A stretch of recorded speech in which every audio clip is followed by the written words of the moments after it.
buenas a todos, buenas tardes licenciado y buenas tardes estudiantes. El día de hoy vamos a estar aprendiendo cómo usar la aplicación llamada Cisco App para armar nuestras computadoras, así que vamos a ello.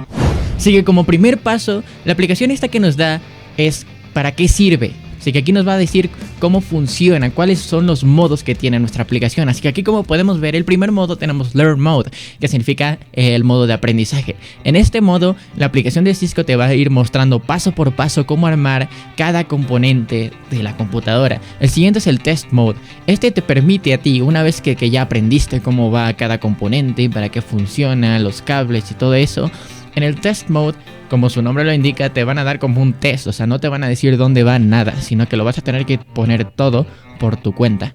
El siguiente es el modo de exploración o Explore Mode. Este sirve, una vez que ya armaste todo, pues te sirve para ver cada componente en dónde va, dentro del gabinete, puedes ver todo, como si tuvieras unos X-Ray, pero adentro de la computadora, y te sirve para saber cómo funciona más específicamente, para qué sirve la tarjeta gráfica, para qué sirve la tarjeta de red, el procesador, el chipset, todo lo que va dentro de la computadora. Así que aquí vamos a tener que saltar todo para ir a donde vamos a aprender, a donde vamos a armar nuestra computadora. Una vez que llegamos a esta parte, vamos a tener aquí que elegir una capa para guardar nuestra información de nuestro PC, así que vamos a elegir la primera porque no tenemos guardado nada, y aquí empezamos.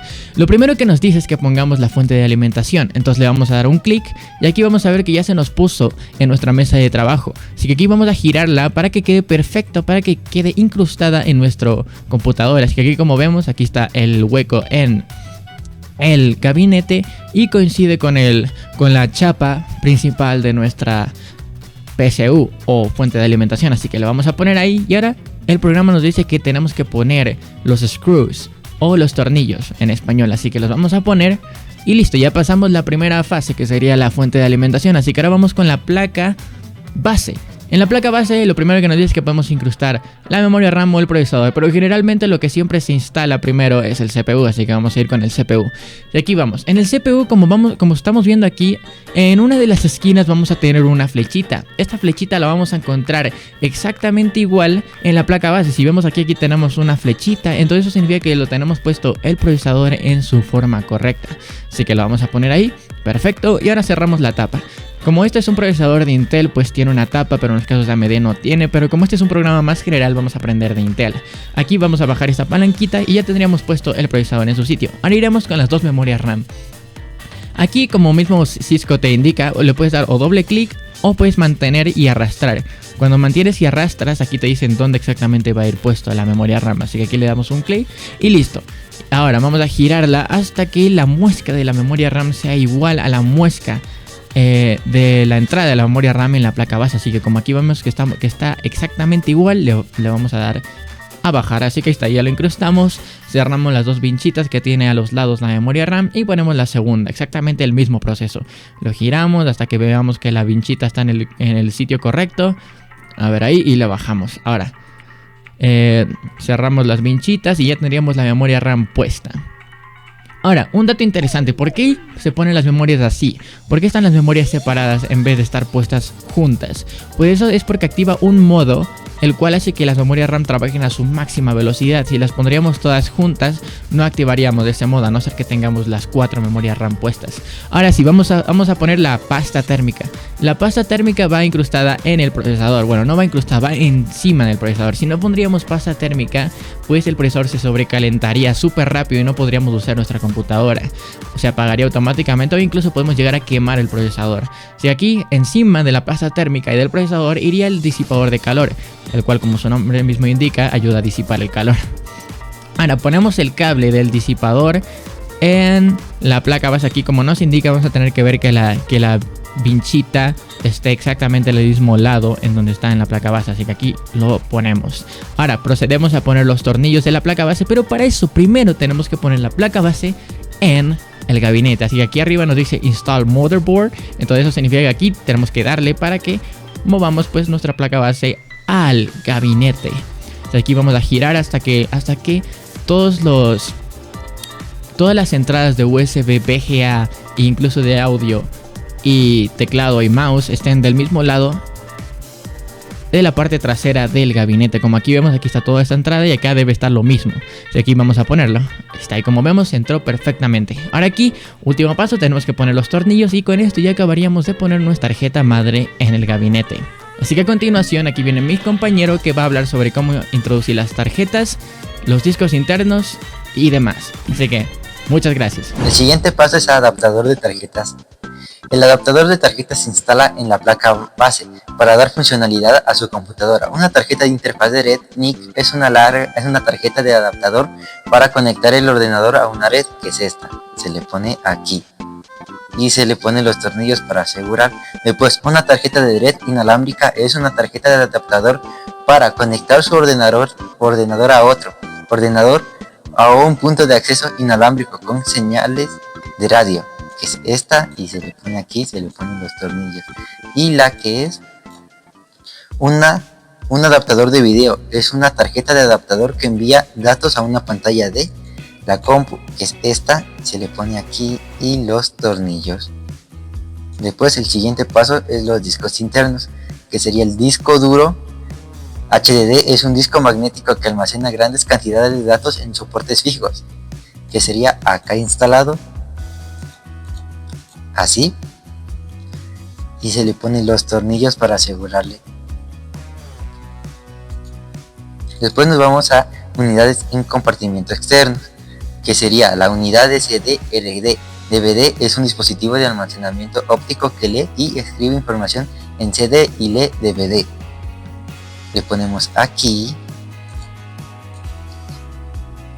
los tornillos para asegurar y ya estaría listo. Después, una unidad de disquete FDD es un disco magnético que lee y escribe información en disquetes, que es este. Se le instala y se le ponen los tornillos para asegurar y ya está, ya todo.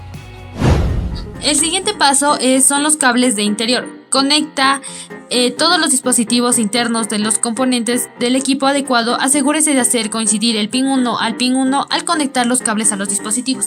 El primer cable que vamos a conectar es el 20 pines ATX, que es el de aquí. Es el cable principal de la alimentación de la placa madre. Ya. El siguiente cable es el cable de 4 pin alimentación auxiliar. Proporciona energía adicional al procesador. Ya. El siguiente cable es el cable de alimentación SATA, que es este de aquí. Sirve para dar energía a los discos duros y unidades de CCD. El siguiente cable es el cable Molex de alimentación, que es este de aquí. Es un cable de alimentación antiguo usado en discos duros y ventiladores. El siguiente cable es el cable PERM, es este de aquí. Es el cable pequeño que da energía a la unidad de disquete. Ya. El siguiente cable es el cable de alimentación de ventilador. Es este de aquí. Ya. Este proporciona energía a los ventiladores del sistema. El siguiente cable es muy importante, es el cable SATA. Permite transferir datos entre el disco duro y la placa madre. Primero, este va conectado tanto en la placa madre como en el disco duro. Primero debemos conectarlo a la placa madre y después lo conectamos al disco duro. Listo. El siguiente cable es el cable PATA. Permite transferir datos entre los discos duros o conectores de la placa madre y también va conectado en los dispositivos. Ya, el siguiente cable es el cable de disquete. Sirve para transmitir datos de unidades de disquete. Este va conectado en la placa madre y en el disquete. Primero lo conectamos en la placa madre, ya, y después lo conectamos en el disquete.